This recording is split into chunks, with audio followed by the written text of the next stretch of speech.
ایک حدیث موجود ہے رسول خدا صلی اللہ علیہ وآلہ وسلم کی طرف سے. میں 2 حدیثیں یہاں پر بیان کر دوں. ایک حدیث رسول خدا کی طرف، بلکہ 2 حدیثیں رسول خدا کی طرف سے اور ایک حدیث امام علی کی طرف سے ہے. حدیث یہ ہے رسول خدا سے کہ اگر پدر یعنی باپ دیندار لڑکی کو بے دین لڑکی سے شادی کر کے دیتا ہے تو دن میں اس پر 1000 بار لعنتیں نازل ہوتی ہے. یہی بات الٹی بھی صحیح ہو سکتی ہے کہ اگر ایک باپ اپنی لڑکی کو جو کہ دیندار ہے ایک بے دین لڑکے سے شادی کر دیتا ہے تو خدا کی طرف سے اس پر ہر دن 1000 لعنتیں نازل ہوتی ہیں. سوچے اس شخص کی کیا حالت ہوگی، دن بھر میں اس پہ 1000 لعنتیں نازل ہو رہی ہے تو قیامت کے دن اس کی کیا حالت ہوگی. اسی لیے میں نے اس بات پہ بہت ایمفسائز کیا ہے کہ یہ باپ کی ذمہ داری ہے کہ جب لڑکے کا رشتہ آتا ہے تو لڑکے کے بارے میں جتنی زیادہ تحقیق کر سکتے ہیں کرے. جب تک آپ کو اطمینان حاصل نہیں، ارے ہم یہ سوال کیسے پوچھے، ہم وہ سوال کیسے پوچھے، لڑکے والے تو برا مان جائیں گے، یہ ہو جائے گا. ٹھیک ہے تو پھر آپ تیار ہو جائیں، آپ کے اوپر 1000 لعنتیں نازل ہوگی ہر دن. آپ کیا اس بات سے راضی ہیں کہ خدا کی طرف سے آپ پر ہر دن 1000 لعنتیں نازل ہوگی؟ Are you okay with that؟ تو ٹھیک ہے، تحقیق مت کرے، پوچھ تاچھ مت کرے، سوالات مت پوچھے. And if you are not okay with that، اور تم اس بات سے اگر راضی نہیں ہو کہ خدا کی 1000 لعنتیں تم پر نازل ہو ہر دن، تو تحقیق کرے، پوچھ تاچھ کرے، سوالات پوچھے، رشتہ داروں سے پوچھے، دوستوں سے پوچھے اس کے.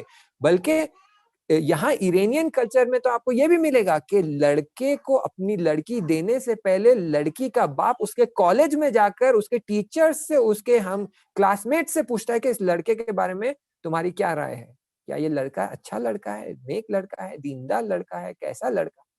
اڑوس پڑوس میں پوچھتا ہے، رشتہ داروں سے پوچھتا ہے، دوست سے پوچھتا ہے، جتنے افراد سے زیادہ پوچھ سکتا ہے ان سب سے پوچھ کے معلومات جمع کرتا ہے، پھر جا کر اپنی لڑکی ایسے شخص کے حوالے کرتا ہے. کیوں؟ نہیں تو 1000 لعنتیں نازل ہوگی. اور اس طرف سے خداوند متعال کی جو کرائیٹیریاز ہے اگر ہم اسے فالو نہیں کر رہے تو رسول خدا کی طرف سے حدیث ہے اور میں وہ بیان کر دوں. اس کے بعد امام علی علیہ السلام کی طرف سے حدیث ہے. جو چیزیں رسول خدا نے بیان کی اس کے اوپر وہ ایڈ کرتے ہیں اور بیان کرتے ہیں کہ خبردار رہو کہ جب لڑکی سلیکٹ کر رہے ہو اپنے لڑکے کے لیے تو اس کے اندر کیئرفل رہے کہ یہ کرائیٹیریاز نہ ہو. اور وہ کہتے ہیں کہ تمہارے درمیان پسترین زن یعنی پسترین خواتین کون ہے؟ جو خواتین بانجھ ہوتی ہے، جو پاکیزگی کی رعایت نہیں کرتی، یعنی وہی نجس اور پاک اس کی رعایت کرنا، خوب گھر میں نجاست، خود کی نجاست اور پاکیزگی کی رعایت کرنا. خوب کئی خواتین ہیں جو رعایت نہیں کرتی نا، خود کی پاکیزگی کی بھی رعایت کرنا. ضدی اور نافرمان ہونا اور اپنے خاندان میں پست حساب کی جانا، یعنی اس کے خاندان والوں کی نظر اس لڑکی کی طرف یہ ہے کہ یہ لڑکی بہت ہی لو سٹینڈرڈ، لو کوالٹی، لو بیہیویئر والی ہے، ایسی لڑکی سے شادی نہ کرے. اور برعکس جبکہ سارے لوگ یہ کہتے ہیں کہ لڑکی اچھے کیریکٹر کی نہیں ہے، لیکن وہ لڑکی سوچتی ہے کہ میں بہت اچھے کیریکٹر کی ہوں، آئی ایم میرے جیسی خوش اخلاق اور اچھی لڑکی آپ کو کہیں نہیں مل سکتی. یہ خواتین پسترین خواتین ہیں، ان سے بچ کر رہیں. اور اپنے شوہر کی خلاف ورزی کرے، ایسی خاتون جو اپنے شوہر کی خلاف ورزی کرتی ہے وہ پسترین خواتین میں سے، اور دوسروں کے سامنے تسلیم ہو جاتی ہے، یعنی شوہر کے سامنے خلاف ورزی کرتی ہے، اس سے جھگڑا کرتی ہے، لڑائی کرتی رہتی ہے، اور دوسروں کے سامنے جا کے بالکل ان کے سامنے تسلیم ہو جاتی ہے. جی جی ہاں آپ جیسے کہیں بالکل آپ کی بات صحیح ہے، نہیں نہیں آپ کیسے غلط بول سکتی ہیں. اور سامنے آ کر اپنے گھر کا ولی جو ہوتا ہے جس کی ذمہ داری ہے اس کے لیے، اس کے سامنے آ کے خلاف ورزی کرتی ہے. رسول خدا کہہ رہے ہیں کہ یہ پسترین عورت ہے. پسترین یعنی لویسٹ گریڈ، لویسٹ گریڈ. اور امام علی علیہ السلام یہ صفاتوں کو بیان کرتے ہوئے اور کچھ صفاتیں ایڈ کرتے ہیں اور کہتے ہیں کہ کینہ رکھنے والی عورت یہ پسترین عورت ہوتی ہے. برے کام سے پرہیز نہیں کرنے والی عورت یہ بھی پسترین میں سے ہوتی ہے. اور شوہر کی غیبت میں یعنی ان دی ایبسنس آف شوہر، شوہر گھر میں نہ ہو، ٹریول کر رہا ہو، جو بھی ہو، شوہر کی غیبت میں خود کو زینت کرتی ہے اور اس کے حضور میں خود کو بری حالت میں رکھتی ہے. یعنی یہ بہت ہی کامن ہے ہمارے انڈین کلچر میں.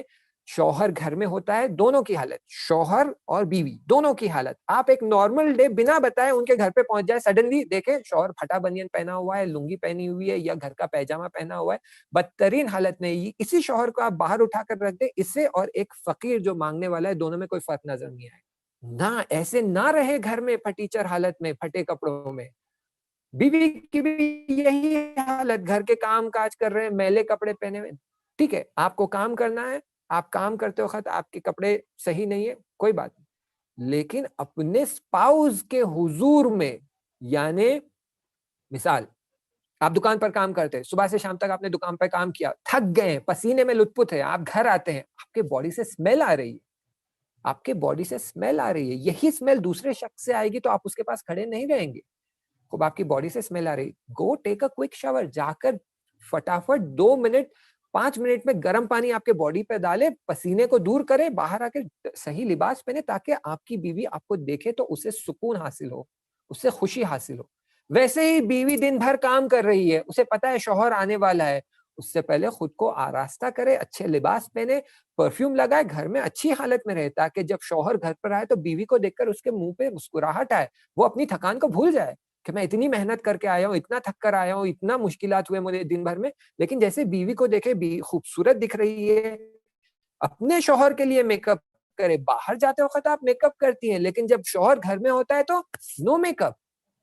مگر دوسرے مرد آپ کے محرم ہیں، شوہر آپ کا محرم ہے، شوہر کے لیے میک اپ کرے، شوہر کے لیے خوشبو لگائے، شوہر کے لیے اچھے لباس پہنے. آپ جشنوں میں جاتی ہیں، آپ کے لباس اچھے ہوتے ہیں، گھر میں آتی ہیں لباس ایک دم بدترین حالت میں ہوتی ہے، باڈی سے اسمیل آ رہی ہے، چاہے ہسبینڈ ہو یا وائف، دونوں کی بات کر رہا ہوں. تو آپ جب گھر میں ہوتے تو اچھے لباس پہنے، شوہر یعنی ہسبینڈ کے حضور میں خود کو آراستہ کرے، بیوٹیفائی کرے. ویسے ہی شوہر بھی جب گھر میں ہوتا ہے ویکینڈز پہ تو اپنے وائف کے لیے صبح اٹھے، فریش اپ ہو جائے، نہائے، داڑھی بنائے، خود کو اچھا، بالکل آپ ایسے سوچیں میں شادی میں جا رہا ہوں، خود کو ایک دم سیٹ اپ کریں and then spend the weekend with your wife, اپنے وائف کے ساتھ بہت اچھا ویکینڈ اسپینڈ کریں، اچھے لباس میں پرفیوم لگا کر، وگرنہ پسترین میں سے حساب ہو جائیں. جو اپنے شوہر کی غیبت میں خود کو زینت دیتی ہے اور اس کے حضور میں خود کو اچھی حالت میں نہیں رکھتی، بری حالت میں رکھتی ہے، اور شوہر کی اطاعت نہیں کرتی ہے.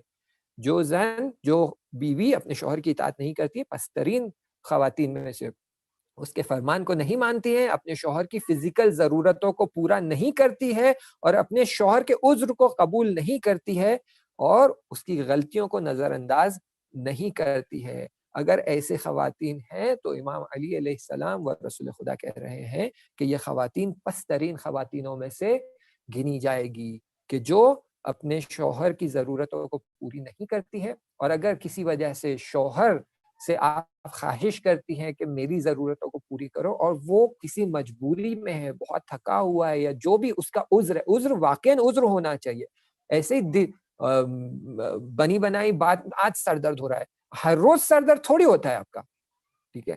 تو آپ صرف بہانہ نہ بنائیں تاکہ آپ اس ضرورت سے بچ سکے، یا یہ دیکھیں کہ ہاں ابھی اس کی ضرورت ہے نا، اب میں اسے تڑپاؤں گا، آنے دو، میرے پیچھے بھاگنے دو، 10 دن تک میرے ہاتھ پاؤں پڑے گی نا، تب میں جا کر اس کی ضرورت پوری کروں گا، اب سبق سکھاتا ہوں، ابھی اس کی ضرورت ہے نا، رکو، ابھی اسے میں سبق سکھاتا ہوں. یہ اگر آپ انداز رکھیں گے تو آپ بھی پسترین مرد میں سے ہو جائیں گے. لیکن نہیں، واقعاً آپ کا عذر ہے، آپ مجبور ہے، آپ کی حالت خراب ہے، بیمار ہے، یا واقعاً سر درد ہے، یا واقعاً آپ مسافرت سے آئے ہیں، تھکے ہوئے ہیں، اس وقت اگر شوہر کہتا ہے کہ میں آج بہت میری حالت خراب ہے، تو بیوی اس کو قبول کرے، اس کے عذر کو ایکسپٹ کرے. اور دوسری جو آخری بات تھی وہ یہ کہ اس کی غلطیوں کو نظر انداز کرے. اس کی غلطیوں کو اگر نظر انداز نہیں کرتی ہیں، اسے دل میں لے کر بیٹھتی ہیں اور اس کے نسبت کینہ ایجاد ہوتا ہے، تو پھر یہ افراد پسترین میں سے ہو جاتے ہیں.